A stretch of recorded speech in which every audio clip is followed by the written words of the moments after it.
Hi hello everybody, welcome to my YouTube channel. आज जो हम टॉपिक डिस्कस करने जा रहे हैं वो सॉल्यूशन चैप्टर फिजिकल केमिस्ट्री का last topic abnormal colligative properties. ठीक है, तो चलिए स्टार्ट करते हैं इस सेक्शन को। एबनॉर्मल कोलिगेटिव प्रॉपर्टीज, तो लास्ट वीडियो में हमने पढ़ा हुआ है colligative properties of solution. So colligative properties of solution means what? The properties of solutions which depends only on number of moles of solute या number of particles of solute present in solution। जो सिर्फ solution में present है उसी पे depend करता है। Does not depend on the nature of solute, क्या डाला उस पे डिपेंड नहीं करता है। ठीक है, तो qualitative properties of solution depends only on number of moles or number of particles of solute present in solution। Clear? ठीक है, abnormal colligative property it means कि अगर हम नंबर ऑफ पार्टिकल्स को सॉलिड को चेंज कर दे सॉल्यूशन में तो ऑब्वियसली कोलिगेटिव प्रॉपर्टी भी क्या होगा? चेंज हो जाएगा। ठीक है, so in case the total number of particles of solid changes in solution the colligative property shall also change accordingly. ठीक है, now the number of particles in solution में चेंज इन टू वेज, दो तरीके से हम उसको change कर सकते हैं। ठीक है, सो एक तरीका होता है by dissociation. The dissociation means A भी एक इलेक्ट्रोलाइट्स है, जैसे सपोज ये अपने कैटायन और एनायन में टूट गया, डिसोसिएट हो गया। ठीक है ना, सो when the substance is an electrolytes that is the substance undergo dissociation and obviously the number of particles increases in solution. तो जो आयंस होंगे जिनको हम क्या बोलते हैं? कैटायन और एनायन, इसको कैटायन बोलते हैं और इसको एनायन बोलते हैं। तो सॉल्यूशन में जाने के बाद नंबर ऑफ पार्टिकल्स क्या होगा? अकॉर्डिंगली बढ़ जाएगा। ठीक है, सो these ions, since these ions acts as a particles, so number of particles of solid in solution increases in case of dissociation। ठीक है, so the number of particles thus increases on dissociation and the value of colligative properties increases accordingly। Since colligative property depends only on number of moles or number of particles of solid present in solution, therefore the observed or experimentally determined colligative properties will be greater than calculated colligative properties। जो हम experimentally निकालेंगे, observe करेंगे, वो colligative property की value जो हम फॉर्मूले से निकालेंगे नॉर्मल और कैलकुलेटेड से ज्यादा आएगा। क्यों ज्यादा आएगा? क्योंकि डिसोसिएशन का मतलब है कि वो टूट गया, एक मॉलिक्यूल था NaCl था, वो टूट के Na प्लस और Cl माइनस, तो दो मोल्स होंगे, दो पार्टिकल्स हो गए सॉल्यूट के सॉल्यूशन में, तो नंबर ऑफ पार्टिकल्स बढ़ गया, तो कोलिगेटिव प्रॉपर्टी भी बढ़ गया। ठीक है, सेकंड प्रोसेस है जहां से नंबर ऑफ पार्टिकल्स को हम चेंज कर सकते हैं, वो है बाय एसोसिएशन। एनी एसोसिएशन मतलब 2, 4, 5, 10 मिलके आपस में जुड़ गए, उसी को बोलते हैं एसोसिएशन।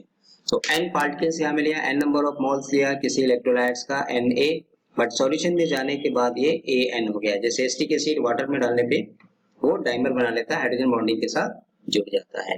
ठीक है, so when the substance undergoes association that is two or more molecules of solute associate to form a single particle.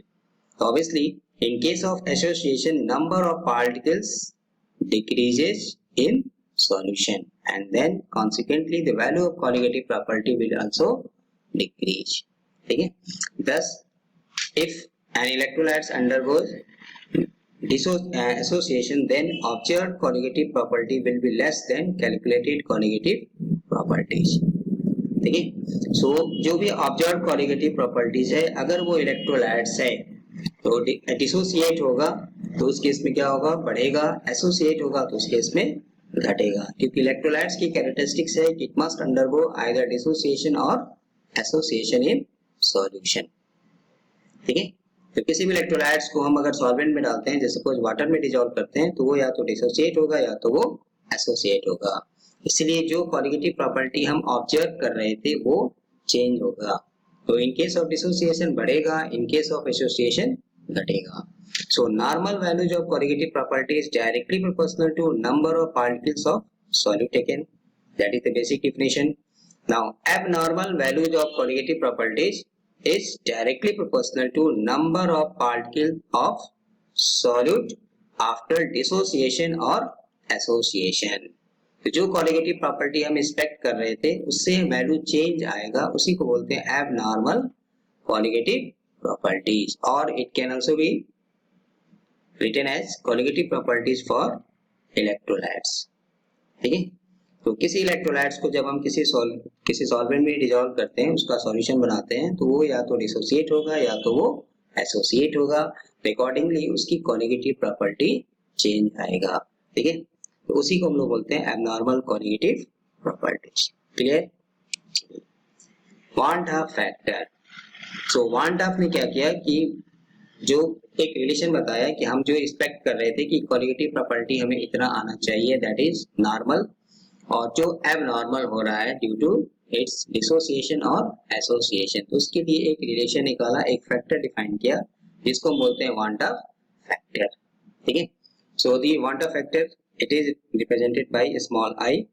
It is defined as the ratio of abnormal colligative property to the normal colligative property is known as Van Duff factor, which is represented by I.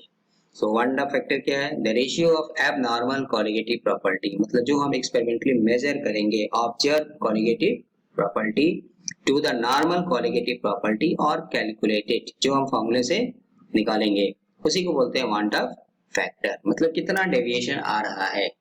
ठीक है, अब ये deviation क्यों आ रहा है? Due to association or dissociation. ठीक है, so it can be written as mathematically I equal to observe conjugative properties divided by normal. ठीक है, तो osmotic pressure, relative lowering in vapour pressure, elevation in boiling point observe divided by normal, and depression in freezing point observe by normal. और it can also be written as Van Duff factor I equal to actual number of particles in solution divided by number of particles taken before dissociation or association. ठीक है, clear? So Van Duff factor I क्या है? ये ratio है किसका? Abnormal conjugative property. आप चारों में से कोई भी ले लीजिए, सेम इलेक्ट्रोलाइट्स के लिए सेम वैल्यू हमको मिलेगा to the normal conjugative property. इसको बोलते हैं Van Duff factor। ठीक है, चलिए, और Van Duff factor can also be written as normal molar mass divided by observed molar mass, क्योंकि डिसोसिएशन होगा तो उस केस में नंबर ऑफ पार्टिकल्स बढ़ेगा, एसोसिएशन होगा तो उस केस में नंबर ऑफ पार्टिकल्स घटेगा, तो अकॉर्डिंगली मोलर मास भी चेंज हो जाएगा। तो इसलिए हम निकालते हैं नॉर्मल मोलर मास क्या था? Divided by observed molar mass. Clear? अब हमारे पास तीन केस है। First one, in case of dissociation, अगर किसी सॉलिड पार्टिकल्स को हमने सॉल्वेंट में डाला, डिसॉल्व किया और वो डिसोसिएट हो गया, टूट गया, ठीक है, कैटायन और एनायन में, तो उस केस में क्या आएगा? Van Duff factor I must be greater than 1. Why? Because Van Duff factor I is observed divided by calculated, and in case of dissociation observed colligative property will be greater than calculated property। ठीक है, तो जिस fraction का numerator बड़ा होगा उस fraction की value भी ज्यादा आएगा। So case of dissociation I must be greater than 1, या आप ये कर सकते हैं कि अगर किसी का Van Duff factor 1 से ज्यादा आ रहा है, so nature of solute will be dissociation या dissociated in solution। ठीक है, now Van Duff factor I equal to 1 plus n minus 1 into alpha, where alpha is degree of dissociation। तो यहाँ से हमें रिलेशन मिलेगा न्यूमेरिकल के लिए, theoretical question, और degree of dissociation can be written as I minus 1 divided by n minus 1, where n is total number of ions dissociated in solution।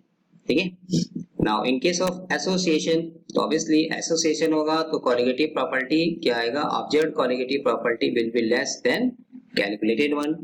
वो value कम हो जाएगा क्योंकि नंबर ऑफ पार्टिकल्स आपस में जुड़ेंगे तो नंबर ऑफ मोल्स या पार्टिकल्स ऑफ सॉलिड डिक्रीजेस। इसलिए Van Duff factor क्या आएगा? I must be less than 1। Clear? या अगर किसी का इलेक्ट्रोलाइट्स का Van Duff factor 1 से कम आ रहा है तो हम उसको क्या बोलेंगे? It must be associated in solution, कि वो एसोसिएशन हो रहा है। नेचर ऑफ सॉलिड क्या लिखेंगे? एसोसिएटेड। ठीक है, इसके लिए फॉर्मूला यहाँ पे आएगा I equal to 1 plus 1 minus 1 by n minus 1, क्योंकि यहाँ में नंबर ऑफ पार्टिकल्स घटेगा, decreases. Alpha degree of association, so alpha equal to 1 minus I divided by 1 minus 1 by n, where n दोनों में सेम है, number of cations and anions after dissociation और association. ठीक है, तो देखिए यहाँ से फॉर्मूला को जस्ट मेमोराइज रखने के लिए Van Duff factor I की वैल्यू हमेशा 1 से ज्यादा आएगा, इसलिए I माइनस 1 रखेंगे। एसोसिएशन में I की वैल्यू लेस देन 1 आएगा, तो इसलिए यहाँ में 1 माइनस आई आया, ठीक है ना। थर्ड केस हो सकता है फॉर नॉन इलेक्ट्रोलाइट्स, मतलब neither dissociation nor association, in that case observed colligative equal to calculated one, दोनों वैल्यू में सेम आएगा। सेम आने का मतलब वांटा फैक्टर आई की वैल्यू 1 आएगा। For example urea, glucose, sugar, तो मोस्टली जो ऑर्गेनिक कंपाउंड होते हैं वो वाटर में सॉल्युबल, जो वाटर सॉल्युबल होते हैं, बट उनका डिसोसिएशन या एसोसिएशन नहीं होता, तो इसलिए उनका वांटा फैक्टर क्या आएगा 1, ठीक है ना। तो डिसोसिएशन होगा तो वांटा फैक्टर की वैल्यू हमेशा 1 से ज्यादा आएगा। अल्फा निकालेंगे तो ये formula, n total number of cations और एनायंस, वो हमें फॉर्मूला दिया रहेगा। एसोसिएशन होगा तो वांटा फैक्टर आई की value must be less than 1, या 1 से कम है इसका मतलब वो एसोसिएट होगा। अगर वो नॉन इलेक्ट्रोलाइट्स है, मोस्टली ऑर्गेनिक कंपाउंड जैसे यूरिया है, ग्लूकोज है, शुगर है, ठीक है, अल्कोहल है, इस तरह का ऑर्गेनिक कंपाउंड जनरली देगा तो उसके लिए वांटा फैक्टर 1 आएगा, क्योंकि उनका नाइदर डिसोसिएशन नॉर एसोसिएशन, ठीक है। चलिए अब हम वांटा फैक्टर को कैसे निकालेंगे, तो उसके लिए आपको यहाँ पे एक शॉर्टकट है टिप्स कि in general for any electrolyte AX B Y, किसी इलेक्ट्रोलाइट्स को हम जनरली क्या लिख सकते हैं AX B Y, ये डिसोसिएट होगा तो ये हमें देगा X A to the power Y plus, मतलब अपना cation multiplied by their respective numbers plus Y B to the power X minus, ठीक है। So in that case assuming it's 100% dissociation, van't factor I हमें निकालेंगे तो क्या आएगा X plus Y, where X plus Y क्या बता रहा हमें, total numbers of cations and anions after dissociation, कितना वो कैटायन देगा और कितना वो एनायन देगा, उन दोनों को प्लस करिए तो वही हमें हो गया van't factor I. But mind it, इसके लिए हमें क्या है, एज्यूमिंग इट्स 100% डिसोसिएशन, वो आपको या तो स्ट्रॉन्ग इलेक्ट्रोलाइट्स मानिए या फिर वहां में लिखा रहेगा कि 100% डिसोसिएशन है, तब वांटा फैक्टर वाई हमें आई हमें बताना है, clear. For example NaCl sodium chloride dissociate होगा sodium ion plus chloride ion.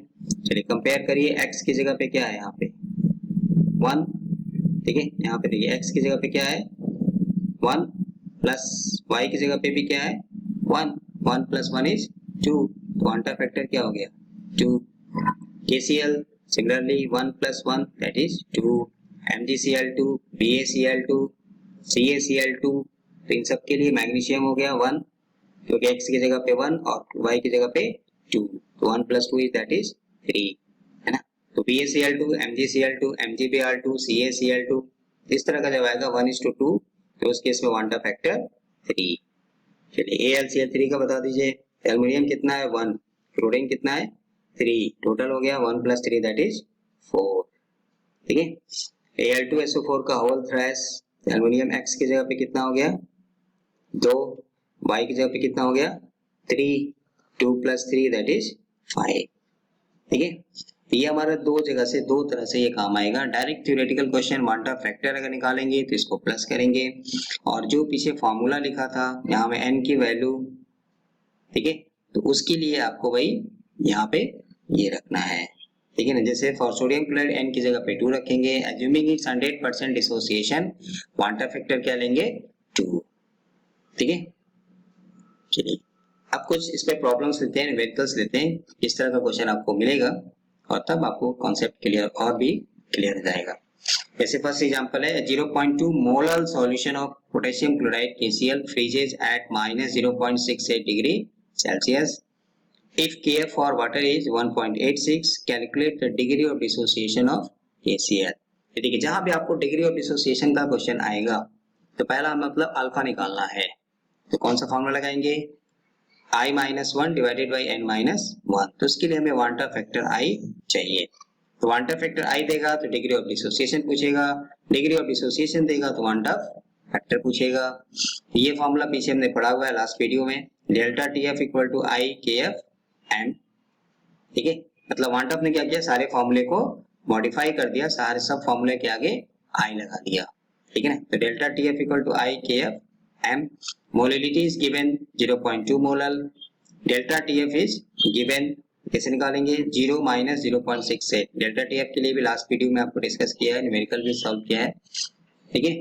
Freezing point of pure solvent minus freezing point of solution, तो वैल्यू ऑलमोस्ट सेम आएगा क्योंकि वाटर के लिए 0 होता है, 0.68, KF इज गिवन दिया रहता है 1.86, मोलिलिटी आपको डायरेक्टली यहाँ दिया है रख दीजिए, सॉल्व किया तो हमें क्या मिल गया, वांट ऑफ फैक्टर। ठीक है, अब वांट ऑफ फैक्टर मिल गया, वांट ऑफ फैक्टर यहाँ से मिल गया। अब हमें फॉर्मूला पता है, alpha equal to this one, so I minus one divided by n minus one. N की जगह पे क्या लेंगे, 2। क्यों, क्योंकि यहाँ में क्या लेंगे, पोटेशियम है और क्लोरीन है। पोटेशियम पे क्या होता है +1 और इसमें होता है -1, तो 1 + 1 = 2। ठीक है, तो पोटेशियम क्लोराइड के हो गया 2 - 1, फॉर्मूले में रख के सॉल्व किया, ये आ गया 0.83 और आप ये भी कर सकते हैं 83%। ठीक है ना, परसेंट में कन्वर्ट कर दिया। ठीक है, तो मोलिलिटी दिया रहेगा तो ये फॉर्मूला, स्मॉल एम वाला ऑलरेडी मोलिलिटी दिया है, केएफ हमें दिया हुआ है, मोलिलिटी हमें दिया हुआ है, डेल्टा टीएफ निकाला, 0 से माइनस किया, मिसिंग क्या है आई, तो आई निकल गया, फॉर्मूले में रख दिया तो अल्फा निकल गया। ठीक है, चलिए सेकेंड एग्जांपल है, the osmotic pressure of 0.1 molar aqueous solution of MgCl2 at 300 Kelvin is 4.92 atmospheric pressure. What will be the percentage ionization of salt? मतलब यहाँ भी हमें क्या निकालना है, अल्फा। ठीक है, तो अभी आपको पीछे बोला अल्फा निकालने के लिए हमें क्या चाहिए, पहले आई चाहिए। यदि ऑस्मोटिक प्रेशर इज गिवन 4.92, तो ये फॉर्मूला भी आपको वही pi equal to I C R T, osmotic pressure का भी लास्ट में मैंने वीडियो डाला हुआ है। So pi equal to C R T, उसमें वांट ऑफ ने करेक्शन कर दिया तो I C R T. Pi is given, osmotic pressure is given, molarity is given. ठीक है, टेम्परेचर ऑलरेडी केल्विन में है तो कुछ करना नहीं है, अगर डिग्री सेल्सियस होता तो केल्विन में चेंज करते। स्मॉल आर की वैल्यू ये भी आपको लास्ट वीडियो में बहुत सारा क्वेश्चन किया है, 0.0821।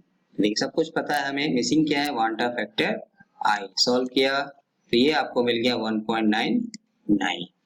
क्लियर, ये फॉर्मूला हमने पीछे भी यूज किया है, रख दीजिए।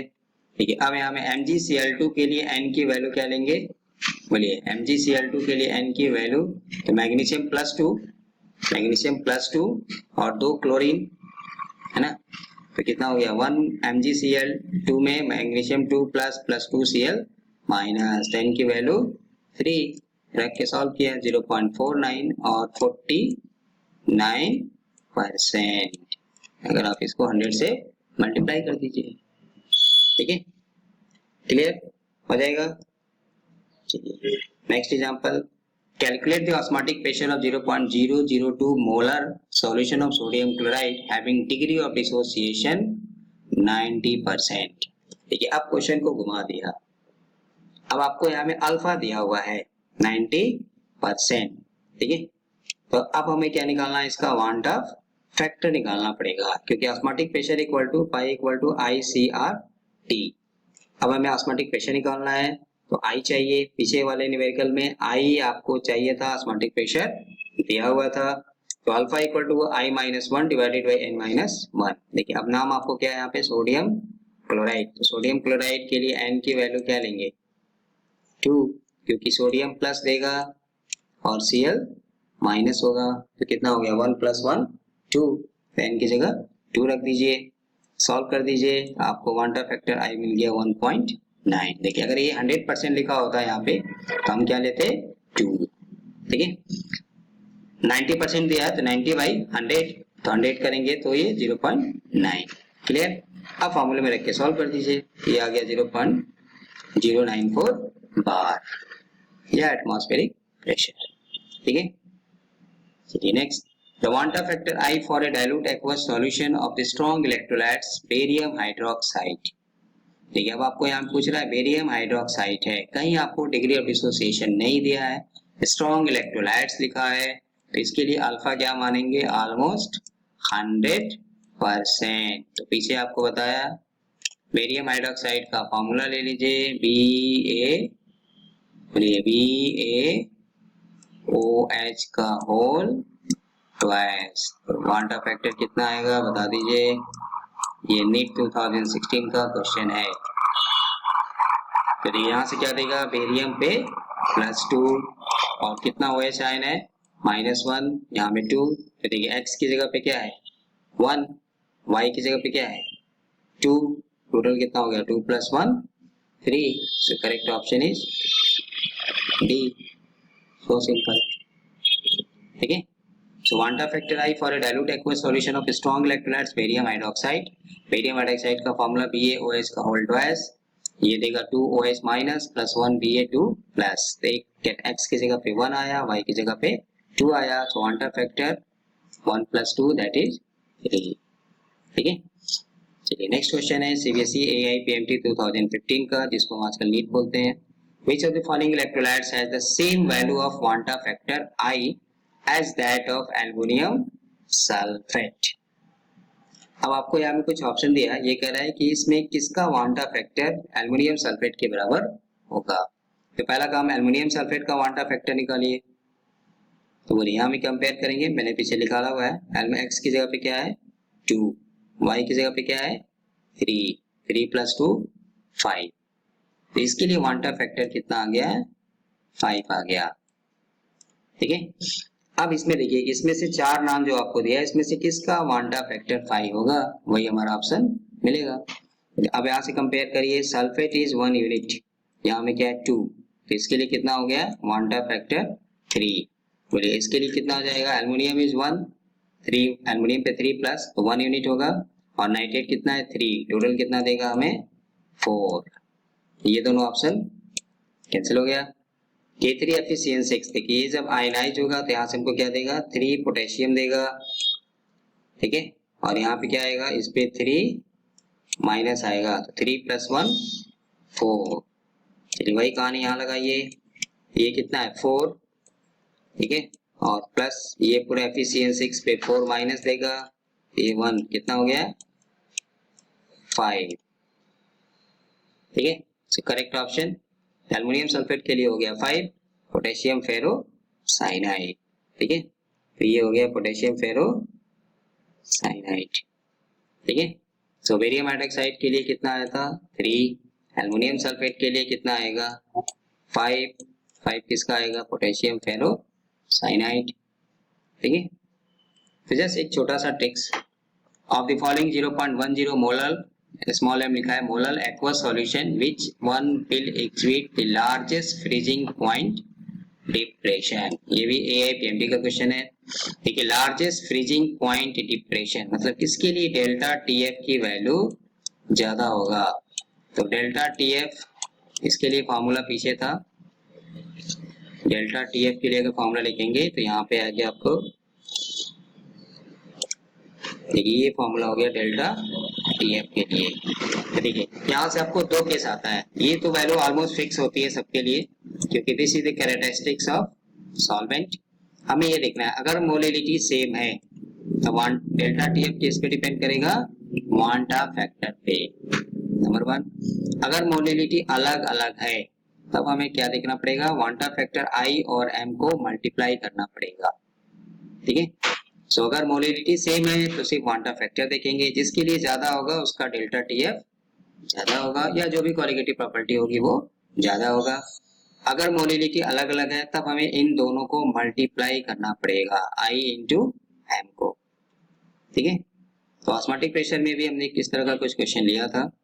देखिए आपको पूछ रहा है लार्जेस्ट फ्रीजिंग पॉइंट, तो लार्जेस्ट फ्रीजिंग पॉइंट का मतलब क्या है, मोलिलिटी सबका सेम है, तो ये हमें देखना है वांटा फैक्टर I, किसका वांटा फैक्टर ज्यादा होगा उसका लार्जेस्ट फ्रीजिंग पॉइंट डिप्रेशन होगा.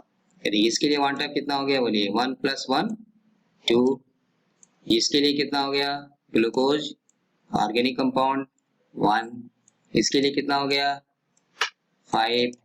इसके लिए कितना हो गया 2 + 1. देखिए सल्फेट इज 1 यूनिट, ये पूरा 1 यूनिट है, इसलिए 2 + 1 3 नॉट 6. ठीक है. तो सबसे ज्यादा वैल्यू किसके लिए है 5, तो सबसे ज्यादा लार्जेस्ट फ्रीजिंग पॉइंट किसका आएगा 5. ठीक है. हाँ लार्जेस्ट फ्रीजिंग पॉइंट पूछ रहा है, अगर लार्जेस्ट फ्रीजिंग पॉइंट डिप्रेशन यहाँ में कह रहा है, इसलिए नो डाउट इसके लिए सबसे ज्यादा 5 है, इसलिए इसका फ्रीजिंग पॉइंट क्या होगा सबसे कम होगा. ठीक है ना. इसलिए फ्रीजिंग पॉइंट के क्वेश्चन में ध्यान देना है कि फ्रीजिंग पॉइंट डिप्रेशन पूछ रहा है तब तो हमें I को देखना है, जिसका I ज्यादा होगा उसका ज्यादा होगा. बट अगर फ्रीजिंग पॉइंट पूछ रहा है सॉल्यूशन का, सॉल्यूट का, तब उस केस में रिवर्स कॉन्सेप्ट है. ठीक है. चलिए next question, the Vanta factor I for a compound which undergo dissociation in one solvent and association in other solvent is respectively। आप बता दीजिए क्या होगा इसका ऑप्शन।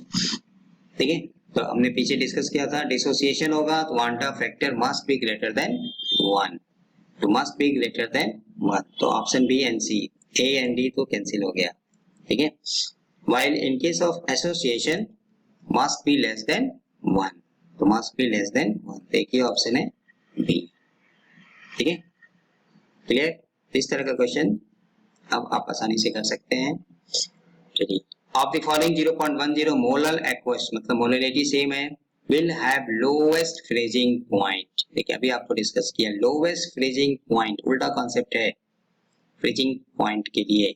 ठीक है, क्योंकि हम इसमें 0 से माइनस करते हैं डेल्टा टीएफ को, तो डेल्टा टीएफ किसका ज्यादा होगा, जिसके लिए वांटा फैक्टर ज्यादा होगा। नंबर 1, फ्रीजिंग पॉइंट कम किसका होगा, तो रिवर्स कॉन्सेप्ट, जिसके लिए वांटा फैक्टर कम होगा।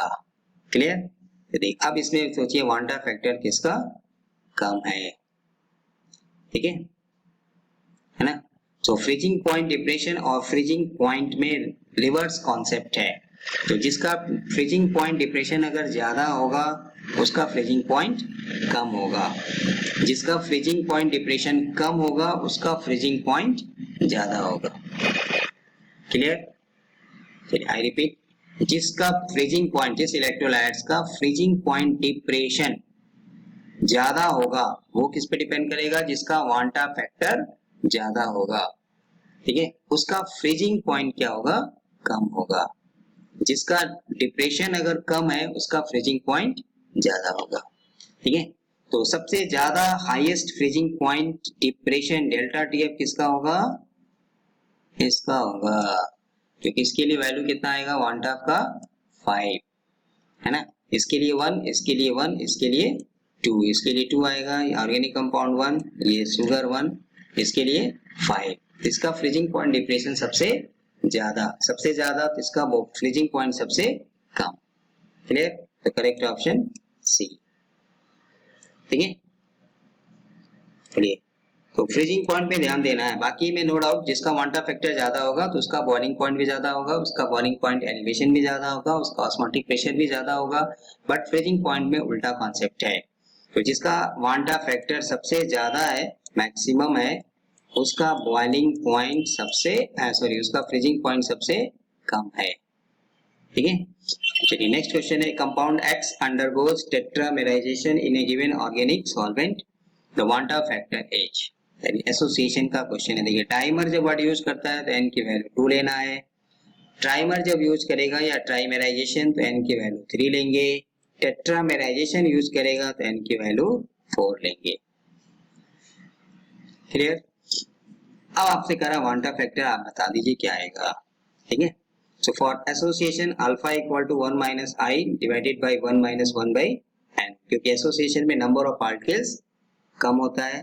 ठीक है, ठीक है, आपको यहाँ में कहीं डिग्री ऑफ एसोसिएशन नहीं दिया है, तो एज्यूमिंग इट्स 100%, तो alpha is 1 that is 100%, n की जगह पे 4 लिया क्योंकि टेट्रामेराइजेशन लिखा है, अगर डाइमर लिखा होता तो 2 लेते, अगर ट्राइमर लिखा होता तो 3 लेते, तो बस कुछ नहीं फॉर्मूले में रख दीजिए।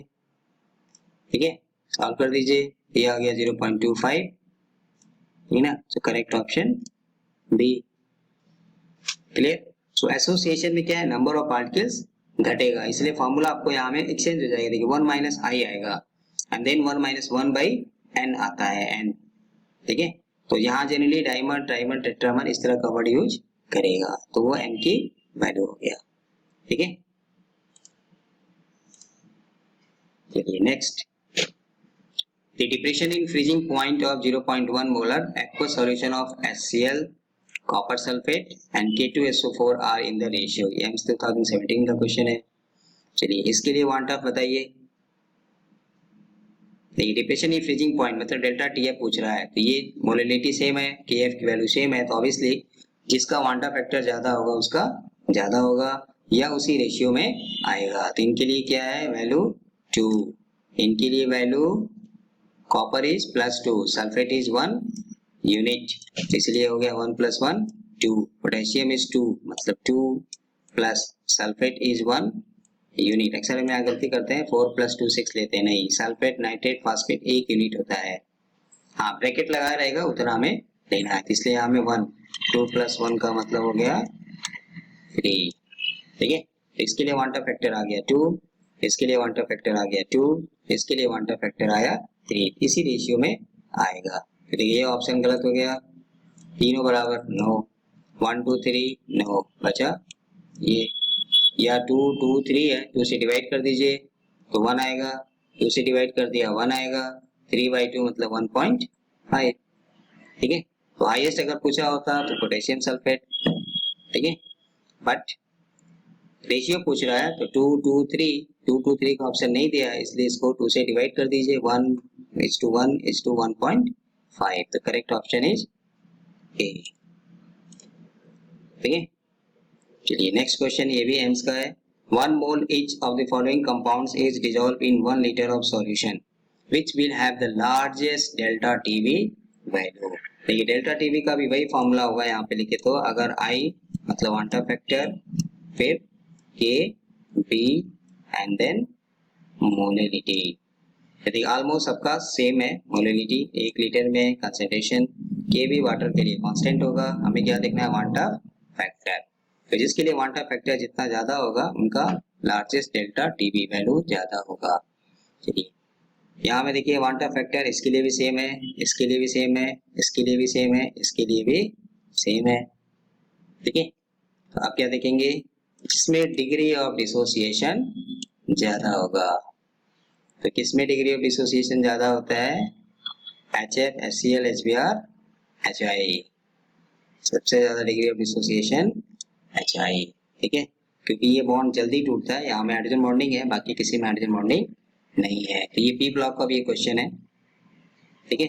HF HCl HBr में thermal stability down the group घटता है, तो ये जल्दी टूटेगा तो इसमें डिग्री ऑफ डिसोसिएशन ज्यादा होगा, तो इसका largest delta TV boiling point elevation भी ज्यादा होगा, ठीक है, अच्छा क्वेश्चन था, ठीक है।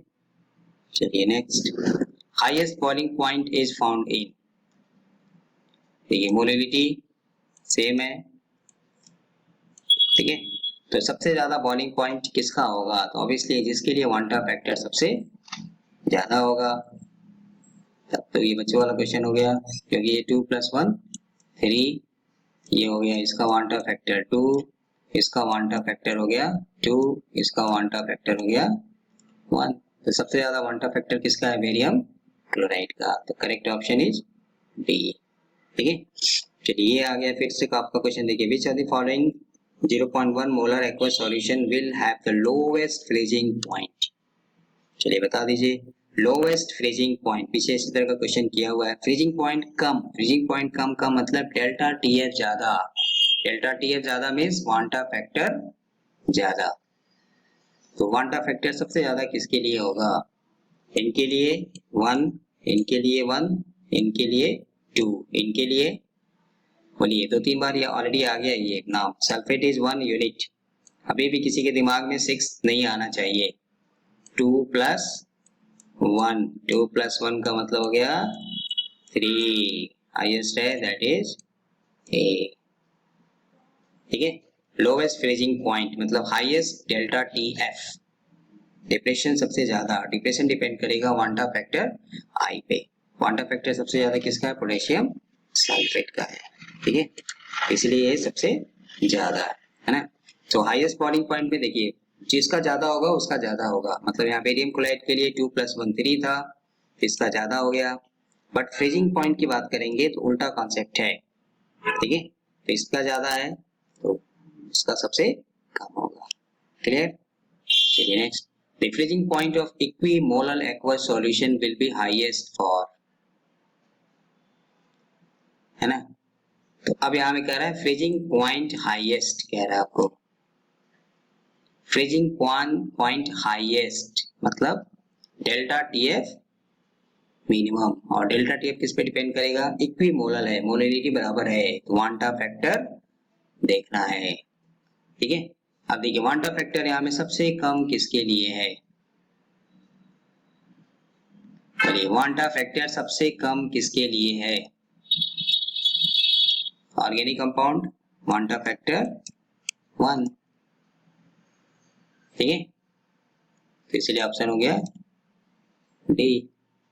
चलिए next question, JEE Mains 2018, for 1 molar aqueous solution of the following complexes, which one will show the highest freezing point?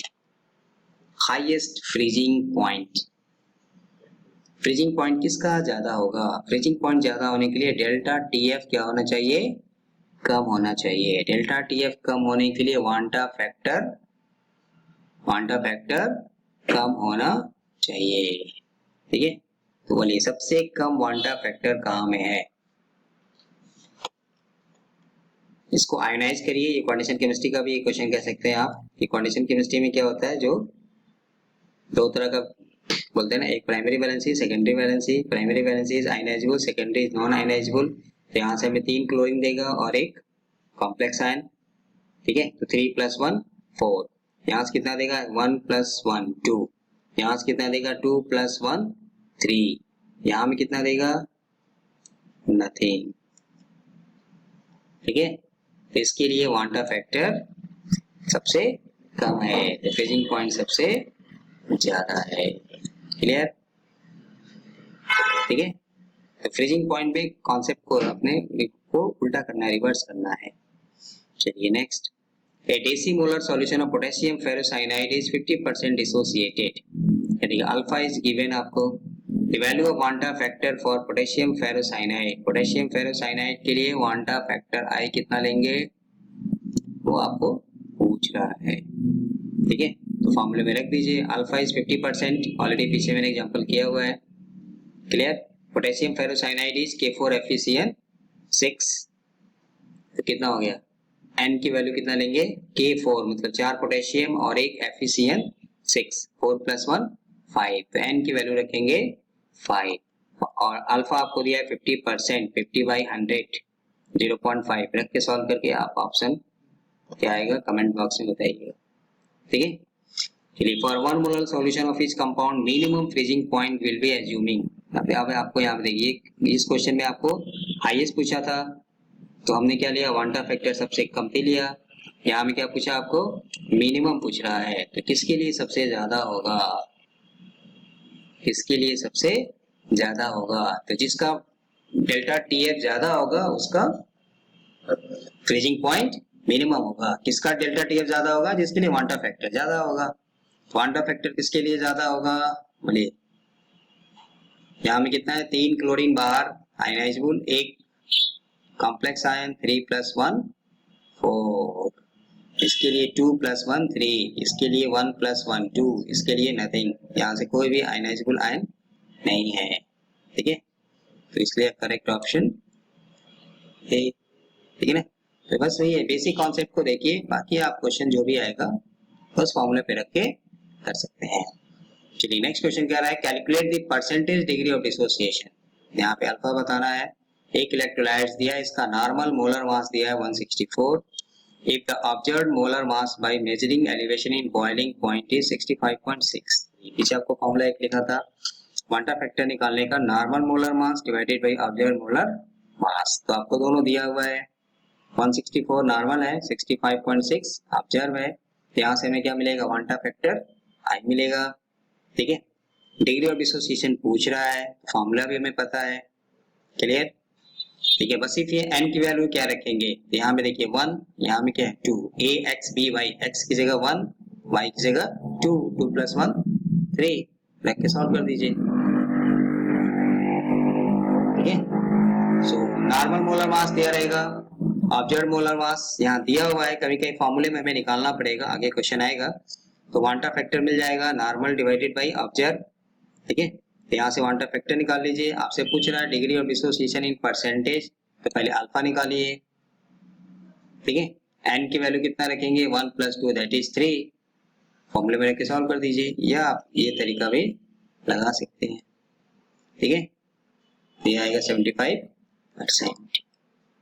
चलिए, equal volumes of n/20 urea solution and m/20 glucose solution are mixed, the mixture will have osmotic pressure. Osmotic pressure के लिए last पे एक पूरा video डाला हुआ है, तो अगर कोई डाउट है तो आप उसको देखिए, वहां भी बहुत सारा क्वेश्चन है, इंपॉर्टेंट है, ऑस्मोटिक प्रेशर भी। तो देखिए दोनों का मोलर कंसंट्रेशन सेम है, दोनों के लिए वांटा फैक्टर भी सेम है। यूरिया, ग्लूकोज, शुगर, ये ऑर्गेनिक कंपाउंड, इनका वांटा फैक्टर 1। तो जब दोनों का सेम है तो ऑस्मोटिक प्रेशर क्या होगा, दोनों का सेम ही आएगा। ठीक है। After adding non-volatile solid, freezing point of water decreases to, freezing point of water decreases to, ये हो गया freezing point of solution। Delta T B निकालना है if kf and kb are given। ये कर्नाटका सिटी 2015 का क्वेश्चन है। ठीक है। तो देखिए हमारे पास दो फॉर्मूले हैं, delta T F equal to K V into M. यहाँ पे मैंने आई क्यों नहीं लिया, क्योंकि हमें नहीं पता है कि आपको यहाँ पे क्या है, और नॉन वोलेटाइल सॉल्यूट है। ठीक है। Delta T B equal to K V into M. चलिए डेल्टा टी एफ मिल जाएगा यहाँ से, तो 0 माइनस 0.186 मतलब 0.186 गिवन है। डेल्टा टी बी हमें निकालना है, सेम सॉल्यूशन है तो मोलरिटी सेम होगा, दोनों को डिवाइड कर दीजिए, कैंसिल हो गया, ये बच गया, इसको एज ए फॉर्मूला यूज करेंगे।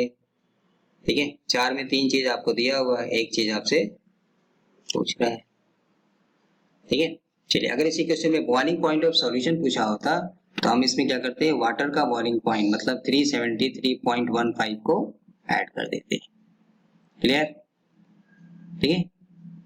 चलिए next, the freezing point in degree Celsius of a solution containing 0.1 gram of potassium ferricyanide K3FeCN6 molecular weight is given in 100 gram of water। Kf value तो generally दिया रहता है, हमें याद करने की जरूरत नहीं है, IT 2011 का क्वेश्चन है। चलिए K3FeCN6 ये आयनाइज होगा तो ये क्या देगा, देखिए इस पोटेशियम यहाँ से तो ये हो गया 3K प्लस, और FeCN6 कॉम्प्लेक्स आयन ये हो गया 3 माइनस, टोटल कितना हो गया 3 + 1 दैट इज 4। तो वांटा फैक्टर इसका हो गया 4। बाकी फॉर्मूला हमने पीछे पढ़ा है डेल्टा टीएफ का, बस उसमें आई लगा दीजिए, वांटा फैक्टर। ठीक है। KF 1000 small mass of solid, mass of solvent, molar mass of solid, रख के सॉल्व कर दीजिए, मिल गया। ठीक है। डीए में क्या मिला, डेल्टा डीए। बट आपसे क्या पूछ रहा है, freezing point in degree Celsius. तो फ्रीजिंग पॉइंट का मतलब freezing point of pure solvent that is water minus delta DF. ये अक्सर हम गलती करते हैं, इसके लिए यहाँ पे ध्यान देना है कि डेल्टा डीए फॉर्मूले से आपको डेल्टा मिलेगा, depression in freezing point. But हमसे क्वेश्चन में क्या पूछ रहा है, फ्रीजिंग पॉइंट ऑफ सॉल्यूशन पूछ रहा है। So freezing point of solution is freezing point of pure solvent that is water. Degree Celsius क्या रहा है, इसलिए यहाँ डिग्री सेल्सियस लिया 0 डिग्री, और डेल्टा टीएफ जो हम फॉर्मूले से निकालेंगे तो ऑलमोस्ट वैल्यू वही आएगा, बट यहाँ पे नेगेटिव आएगा। ठीक है। तो इसमें सिर्फ आई का कॉन्सेप्ट था, तो आई के लिए पीछे भी किया था, K4FeCN6 होगा तो यहाँ पे 4 आता, 4 + 1 लेते तो 5 आता, यहाँ में K3FeCN6 है तो 3 + 1 लिया मतलब 4 आया। बाकी फॉर्मूला आपको पता है, रख के सॉल्व कर दीजिए। ठीक है। तो डेल्टा टीएफ या डेल्टा टीबी बस इस फॉर्मूले में आई डाल देना है। ठीक है। चलिए when 20 gram of naphthalenic acid is dissolved in 50 gram of benzene, Kf is given, a freezing point depression of 2 Kelvin is observed। तो ये हो गया डेल्टा Tf, 2 केल्विन का मतलब डेल्टा Tf रख दिया। Kf वैल्यू हमें दिया हुआ है, कितने ग्राम को कितने ग्राम में डाला है ना, नाम आपको दिया हुआ है, फॉर्मूला दिया हुआ है, मोलर मास निकाल लीजिए, C11H8O2, कार्बन का पता है 12, हाइड्रोजन का 1, ऑक्सीजन का 16, रख के सबको सॉल्व करेंगे तो ये आपको मिल जाएगा 172। तो मिसिंग क्या है, वांटा फैक्टर। वांटा फैक्टर इज, तो आई हमें निकालना है, सॉल्व कर दीजिए 0.5। तो फर्स्ट ऑप्शन ये आईडी का क्वेश्चन है। ठीक है। सो 20 ग्राम मतलब मास ऑफ सॉलिड दिया था तो स्मॉल w, 1000 तो वैसे ही रहेगा। मास ऑफ सॉल्वेंट कितना दिया है, जो जनरली जो ज्यादा होता है 50 ग्राम। ठीक है। KF ऑलमोस्ट दिया रहता है, डेल्टा TF यहाँ पे लिखा हुआ है is lowered by freezing point depression, मतलब डेल्टा TF है 2 केल्विन से कम हो रहा है, तो डायरेक्ट डेल्टा TF की जगह 2 केल्विन रख दिया, सॉल्व किया, ये आ गया। ठीक है। चलिए solution of calcium chloride was prepared by dissolving 0.0112 gram in 1 kg of distilled water. Molar mass calcium और क्लोरीन का अलग अलग दिया है, दोनों को प्लस करके सॉल्व करके मोलर मास निकाल लीजिए। फ्रीजिंग पॉइंट कांस्टेंट मतलब Kf की वैल्यू दिया हुआ है, ठीक है, किसको कितने में डाला है, 0.12 ग्राम इन 1 kg, तो ये स्मॉल w हो गया, ये कैपिटल W हो गया, 1 kg मतलब 1000 ग्राम, है ना। तो depression in freezing point of solution delta TF हमें निकालना है, सो सिंपल, ठीक है। तो स्मॉल w इसको कहाँ में रखेंगे, स्मॉल w इसको कहाँ में रखेंगे, कैपिटल W, बट इसको हम ग्राम में चेंज कर लेंगे क्योंकि ये यूनिट सेम होना चाहिए। ये 1000 ग्राम हो गया। डेल्टा KF हमें दिया हुआ है, KF आपको दिया हुआ है 2 केल्विन, ठीक है। मोलर मास तो 2 into chlorine plus calcium, solve कर लीजिए, फॉर्मूले में रख दीजिए, ठीक है, हो जाएगा। चलिए सॉल्व करके आप आंसर बताइएगा कितना, कौन सा ऑप्शन सही है, ठीक है। तो इस तरह का कुछ क्वेश्चंस। चलिए प्रैक्टिस प्रॉब्लम आपको यहाँ पे दिया हुआ है, आंसर भी दिया है, सॉल्व करिए, देखिए क्या आ रहा है। अगर आपको आंसर नहीं आ रहा है या जो भी डाउट है आप उसको कमेंट बॉक्स में करिए। An aqueous solution containing this gram of barium chloride in 1 kg of water boils at, so देखिए this is the boiling point of solution, तो obviously 373 से जितना ज्यादा होगा वो उसका डेल्टा TB होगा। तो ये आपको पता है कि small w 1 kg 1000 gram, capital W, this is delta T निकालेंगे तो T0B माइनस TB, 373 माइनस करिए 0.832, ये क्या हो गया delta TB। Degree of dissociation आपसे पूछ रहा है, Kb is given, molar mass is given, तो क्या बचा, पहले I निकालेंगे फॉर्मूले से, ठीक है, और फिर अल्फा वाला फॉर्मूले में डाल के सॉल्व कर दीजिए। ऑलरेडी मैंने एग्जांपल में लिया हुआ है, ठीक है। Calculate the freezing point of solution, delta TF निकालना आपको, 1.9 gram small w magnesium chloride, complete ionization कह रहा है, तो वांटा फैक्टर क्या लेंगे 3, ठीक है। KF इज गिवन, फॉर्मूले में रख के सॉल्व कर दीजिए। Calculate the boiling point of solution, मतलब हमें TB निकालना है, बॉइलिंग पॉइंट ऑफ सॉल्यूशन, पहले डेल्टा TB निकालेंगे, उसमें वाटर को बॉइलिंग पॉइंट को ऐड कर देंगे। मैग्नीशियम सल्फेट के लिए वांटा फैक्टर कितना लेंगे, यहाँ भी आपको कंप्लीट कह रहा है, वांटा फैक्टर कितना हो गया 2, क्योंकि magnesium is 1 unit and sulphate is 1 unit. Clear, रख के सॉल्व करके आंसर चेक करिए, नहीं आ रहा है तो आप कमेंट बॉक्स में कीजिए, ठीक है। उसी तरह कुछ यहाँ भी क्वेश्चन है, वांटा फैक्टर निकालना है, सब कुछ दिया हुआ है आपको, ठीक है। तो ये कुछ प्रैक्टिस प्रॉब्लम क्वेश्चन है, आप सॉल्व करके देखिए, ऑस्मोटिक प्रेशर के लिए भी है ना। आंसर यहाँ पे दिया हुआ है, तो पहले आप फॉर्मूले से देखिए, एग्जाम्पल को देखिए, तब यहाँ से सॉल्व करिए, ठीक है। अगर आंसर नहीं आ रहा है तो आप फिर कमेंट करके बताइए क्या क्या प्रॉब्लम है, तो आपको वहाँ पे, ठीक है। सो ये था आपका कंप्लीट सॉल्यूशन चैप्टर, वांटा फैक्टर, एबनॉर्मल कोलिगेटिव प्रॉपर्टी, उससे रिलेटेड क्वेश्चंस, ठीक है। सो पूरा का पूरा आपको वीडियो लास्ट वीडियो में भी है, relative loading in vapour pressure, Raoult's law most important, ideal non ideal solution, elevation in boiling point, depression in freezing point, उसका थ्योरी, उसका फॉर्मूला, उस पे best numericals, previous years questions, and then osmotic pressure and last abnormal colligative property, ठीक है। तो ये chapter आपका solution यहाँ पे कंप्लीट कवरेज के साथ खत्म हो रहा है, ठीक है। अगर आपको कोई भी डाउट है, क्वेश्चंस नहीं हो रहा है न्यूमेरिकल्स में, या कोई भी न्यूमेरिकल जो इसमें नहीं है कहीं का भी हो, तो आप उसको कमेंट बॉक्स में करके पूछ सकते हैं, ठीक है।